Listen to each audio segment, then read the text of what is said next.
Hello, my people! We have a very good dinner tonight. It's a ribeye steak with our side dish na vegetable. I hope you will like it. This is a home-cooked beef steak. Let's start. We're going to grease our beef with olive oil and butter. Then season it with pepper, a little dried thyme because I don't have the fresh thyme, salt, and Dijon Mustard with Worcestershire Sauce. We will marinate it now.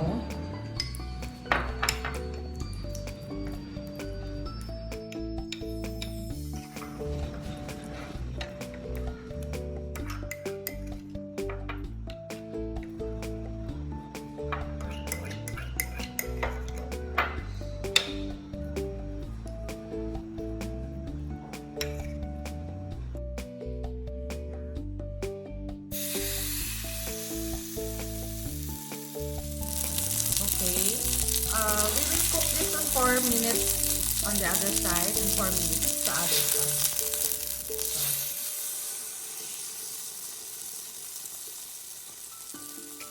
Add more thyme if you like. More pepper.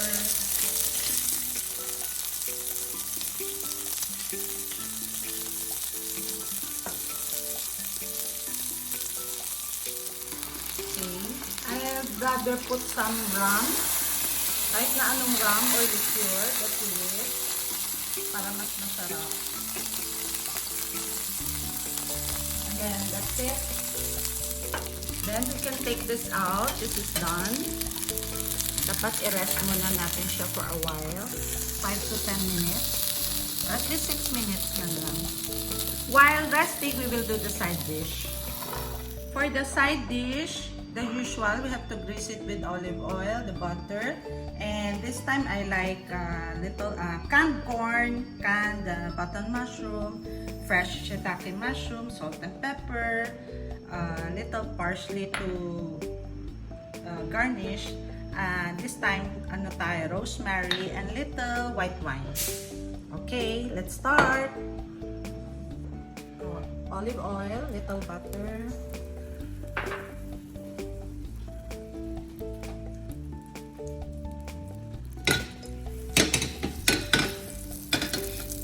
Simple sauteing lang. Ito muna shiitake.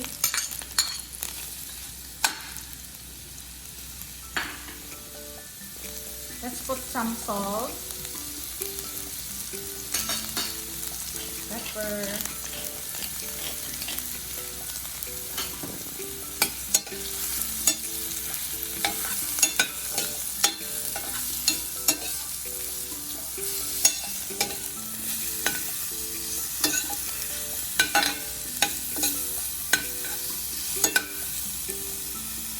corn,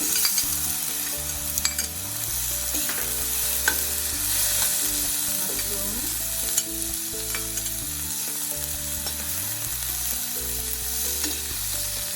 gusto natin ng pepper,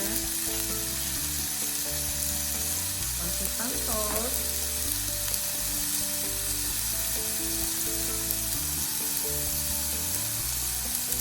and our rosemary.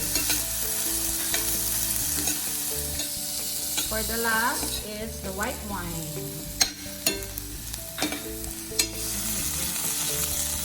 And this is optional. If you would like to have some heavy cream, konti lang, about 2 tablespoons. This time, lagyan natin.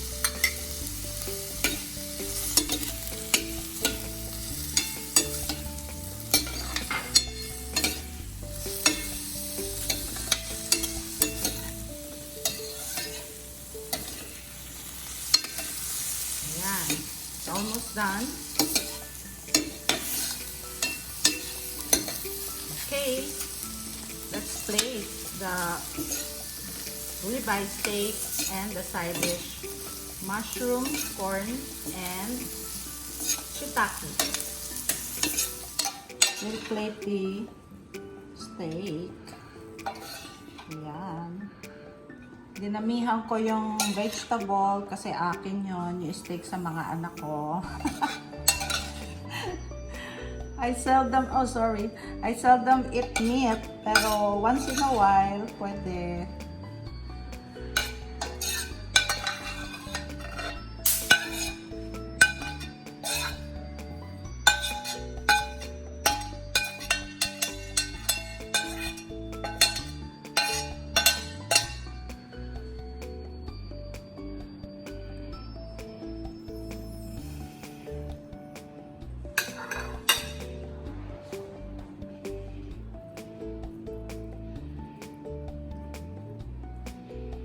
This is our ribeye steak with button mushroom, corn, and shiitake mushroom. I hope you will enjoy it and you have learned something from me again today. Thank you!